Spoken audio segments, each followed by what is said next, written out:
And welcome back to the PouncerAI Freelancer Education Series. I am Jerod Morris here with PouncerAI CEO and founder Sean Jackson. And Sean, we are now in the thick of our Intermediate Series, and we opened it with our last edition talking about advanced proposal techniques. And you gave us 6 elements that you need for cover letters for proposals that really convert. And the next obvious question that I think comes to people's mind is, okay, well, if I'm going to put in this work to do this, and obviously PouncerAI helps make that work more efficient, I want to make sure that I'm applying to jobs that are worthy, and I want to pick the right jobs. And so that's what we're going to talk about today in this edition, which is strategic job selection. And so let me open with that question to you. How do you know which jobs are worth applying to? Because there's a lot of them out there. Well, I think the biggest thing is, what kind of jobs do you want? The nice thing about Upwork is there is a variety of different types of jobs out there. You have everything from we need to bring a body in shop for the next few months to I have a problem on my WordPress site, come and help me fix it. Okay. So there are a variety of jobs out there, and it really comes down to what you personally want to work on.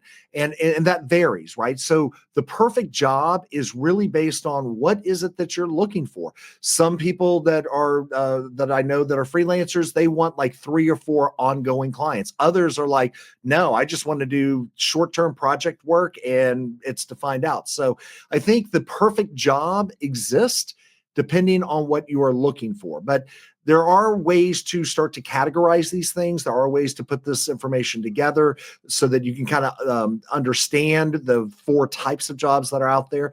But at the end of the day, it's a very personal decision on what you're looking to do. So the perfect job is the one that you want. All right, you've piqued my curiosity. You said the 4 types of jobs that are out there. Can you break that down for us?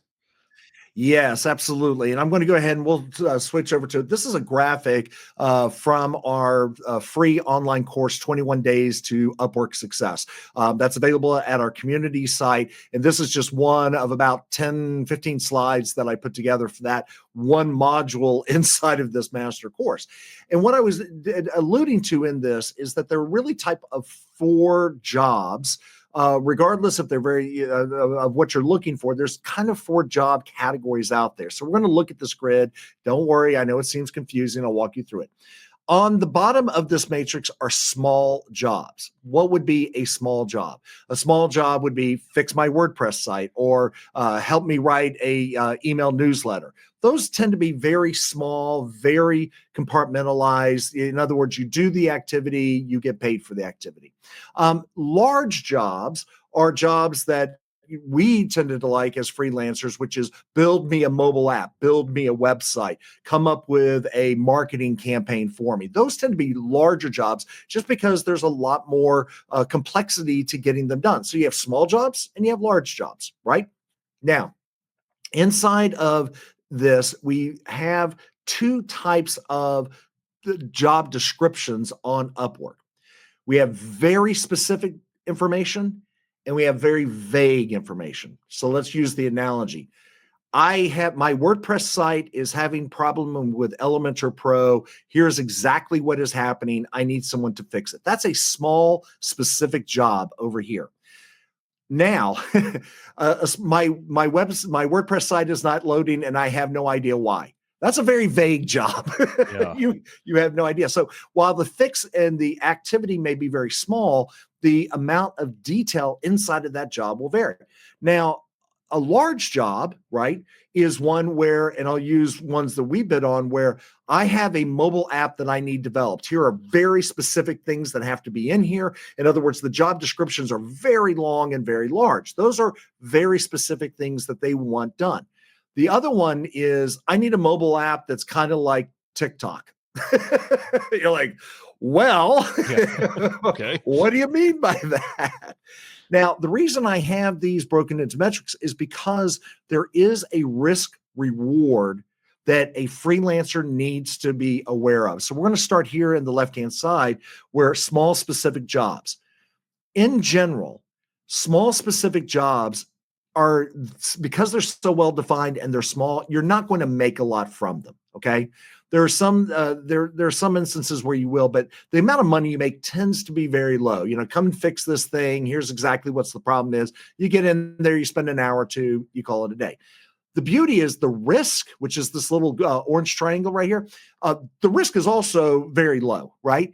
If you know how to do WordPress, you probably can figure this out very quickly. You're not going to get a bad review. You're not going to, overpromise, underdeliver. It's very specific. You know what needs to be done.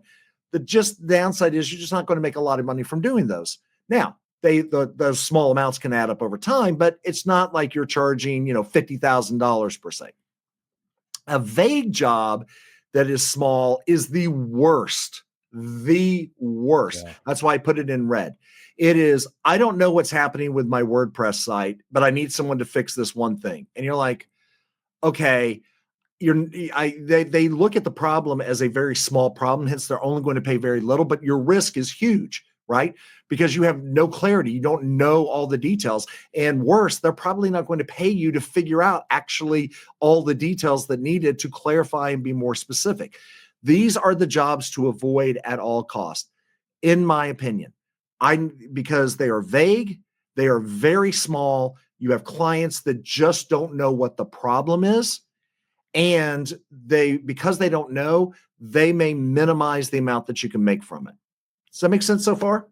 Yeah, it makes total sense. Total sense. So is your basic advice that when someone's looking at a job, should their first thing be to kind of place them in one of these 4 quadrants? Yes. So they have an idea of kind of the overview of what that job is? That's right. And the reason that I talk about it is because your entire goal, okay, in this is to move to large specific projects. Okay. Those are the best. All right. There are techniques that we train on inside of the community site on how to take these really vague small projects and move them into large specific projects. So your entire goal is to engage with the client to move them to more substantial work where the money is higher and the risk is lower. But when you're looking at these jobs, you have to be very cognitive of the fact that, there is a risk to this, there's a reward to this, and what's that balance? So let's go back to the upper end of the matrix here, because the gold mine is this: large, specific jobs. Because by the simple fact that they are large and complex, you're going to make more money. You just will. The risk is actually lower because there's more specificity. I need this done on this date. It has to work exactly like this. Those type of jobs where there's lots of moving pieces and parts tend to be very lucrative for most freelancers on Upwork. The vague large job is the one where you have to be very careful, which is why the risk is high, because we have applied and achieved vague jobs that turned into very large specific ones. But there is a risk for them because you may be dealing with a client who is unsure or unknowing of the processes, and they may have money to spend. So they're going to have well, I'm paying for this, you give me what I deliver, but I have no idea what I actually want. So go build it and I'll tell you if it's good. And you're like, wait a minute. That's a very risky proposition. So remember this matrix, which we're going to move away from here in a second, but this whole matrix is, how do you take a small specific job and move it into a large specific job? How do you take a small vague job, move it over to large specific, and then a vague large into more specific? Those are really the things that you're looking for, because at the end of the day, you want to maximize your earnings and minimize your risk, right? Like this. Yeah. No, that makes total sense. So let's say that, someone's using this matrix, they're able to identify where a job fits here. What are some other, maybe either green flags or red flags that someone can look for, like based on what the job description is, that might be an indicator, like, okay, if there's 10 jobs here that I could apply to, this helps separate this into the top 5 or whatever it might be? Yeah, well, I think the best way to do this is let's look at some actual real world examples. So we're going to go ahead and jump over here into Upwork. And on the right-hand side here, we have the PouncerAI job monitor. It stays persistent no matter what's going on. So I'm going to look at this. And the reason we created up the job monitoring system is it's a reflection of what you normally see here. I just want to be able to look at it at any time. So the reason is because I can quickly go through. Unlike on Upwork, I can quickly go through and see if I like this job, if I don't like it. So this one's a really good enable filters on my WordPress site, WooCommerce Elementor. Okay. You see all the details here. I'm looking for someone who can enable Ajax ideally on the front end of my website. It's designed both an Elementor, etc. So just I'm curious, what do you think this type of job is? You know something about WordPress. Is it a small job or a large job? That looks like a small job to me. That's right. It is. Yeah. This is a good client. Apparently, this is no longer available. They just took it out, even though it came in just a couple of days ago. What we see here is the payment method is verified. This looks like a good client. Okay. He's got reviews on there. So I'm looking at this and thinking, okay, that's pretty good. This is a small job. He obviously understands his WordPress site. He knows what's been put on there. He wants to, he's open to suggestions. We get an opening. So this is a small job, and I would say it's about a medium specificity, okay? Because we don't know enough about what this particular, what he's really looking for, okay? Which is why in PouncerAI, I always love the ask questions template that we put in there, because I can just go through and ask questions about this particular job to take him from, medium to more specific. But this is a good small one. All right, let's take a look at another one out here. And this way, I'm just going to close off this and go back to the main one. I always like my job finder, but let's go take a look at another one. Okay, here's one. Let's go into our WordPress. Let's stay with WordPress for a second. Let's go into WordPress and take a look at this one. Experienced JavaScript developer for WordPress with WordPress plugin expertise. Are you a skilled developer ready to take on an exciting ongoing project? Okay. Ooh, okay. What kind of job is this one, Jerod? Well, that looks like one that would be in the upper left-hand quadrant. It's a very large, very specific type of job. It's ongoing, right? Which makes it a large job by default because there's just more volume of work that has to be done. This obviously is a good one from a client that has been spending money out there. They have some experience on the platform. We can actually just go take a look at it if we want to. So as we are looking at this particular job, we can see in here that they're giving us lots of detail, right? Here's what we're looking for. Now, this type of job in particular, I just know because I've been doing this long enough, is that, we're looking for someone to be with us for a length of time. Okay. They're looking for a body that they can put into their organization for a certain period of time. So when we go back to what is the perfect job, maybe I don't want to be that body sitting there that is working solely on this or working the majority of my time on there. Okay. And you'll start to notice in this what you'll do. Okay. This is starting to sound like a job, like they're trying to hire somebody. You know what I'm saying? And so we need development, proven experience. So this is where if I was to apply with PouncerAI and I really wanted to have this particular job, then the type of approach that I would use for this would be very much tied to the applying for a job approach, which we'll see here in just a second. Let's go into. Hey, can I stop you real quick? Can I stop you real quick and underscore something? Because I think this example underscores what you said at the very beginning, which is, if you're going to answer this question, how do you know which jobs are worth applying to? If you're going to be strategic with your job selection, the most fundamental thing is you have to know, as you said, what jobs you're looking for. And so a job that may be right for someone else may not be perfect for you, even if we look at it and it's, there's not a lot of risk and the pay could be good. If it doesn't fit what you're trying to do, then it's not the right job for you.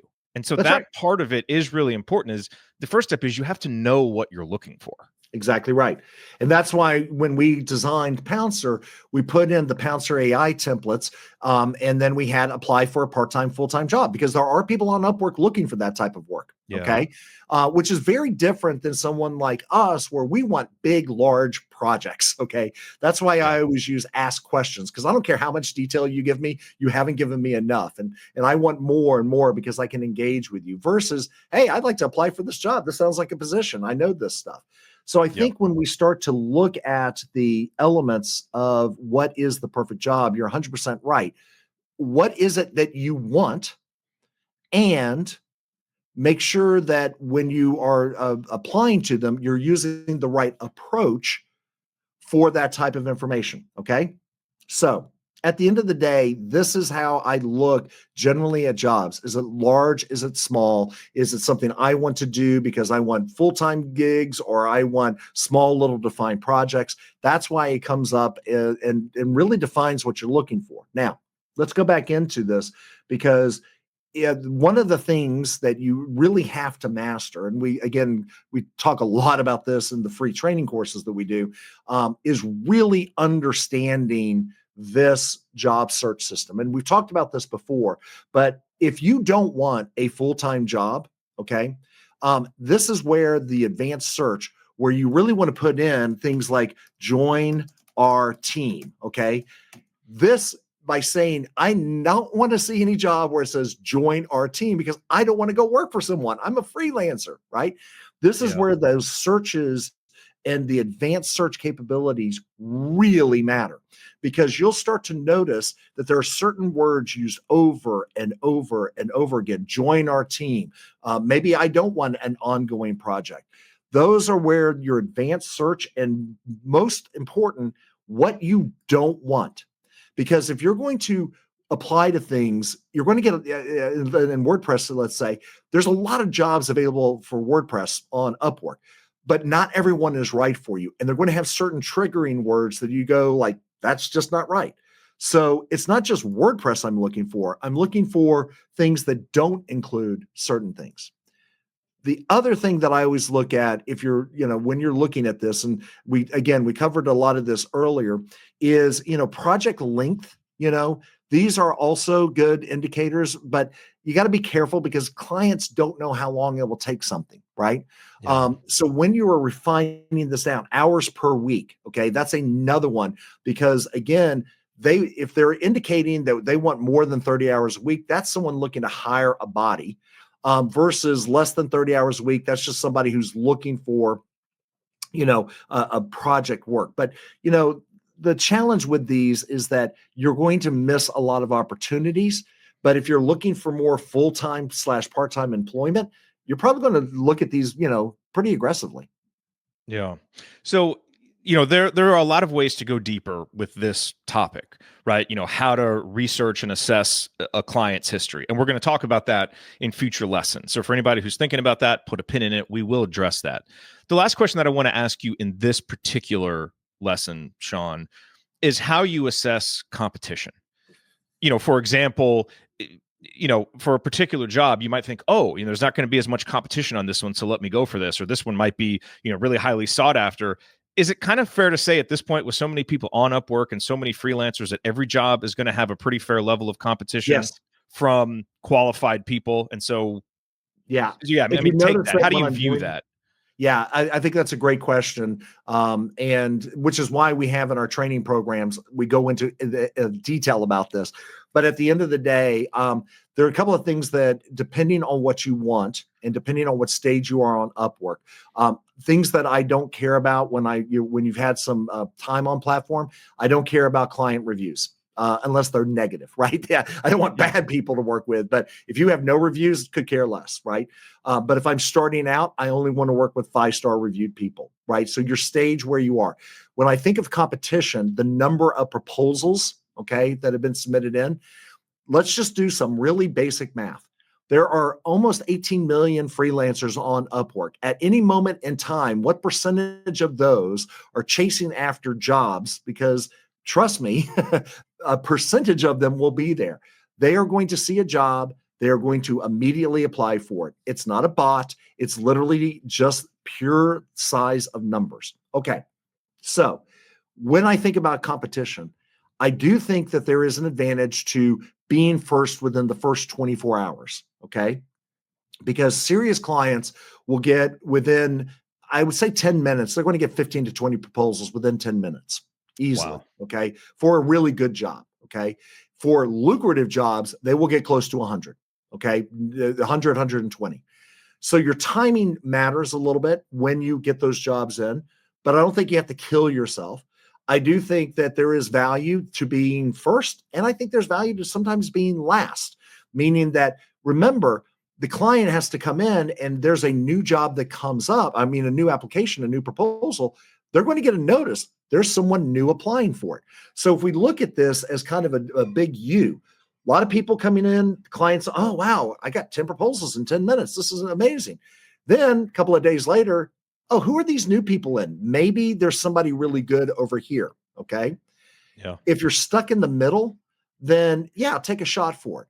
But there's a whole strategy around boosting your proposals, when you should, when you shouldn't. And to be fair, it's more than what we can cover literally in this one particular session, which is why I always encourage people to come to community.pouncer.ai and take the free 21 Days to Success class. It is 100% free. There's nothing to buy. There's no upsell. There's nothing. Just go take the class because I go into all of this in detail in that class. Yeah. No, this is such a meaty topic. As I said, we're going to revisit it more in future lessons here on the PouncerAI Freelancer Education Series. But the advice you just gave is the best one. You can go get a lot of that education right now in the community, and we highly recommend that people do it. For our purposes with this education series, Sean, we are going to move forward. And in our next lesson, we're going to talk about the next logical topic. If you've spent this time going through jobs and you've strategically chosen the right ones that you want to apply to, you want to maximize your success rate. And so we're going to talk about some tips, some tricks, some strategies that you can use to maximize that success rate. That is next on the PouncerAI Freelancer Education Series. We will talk to you soon.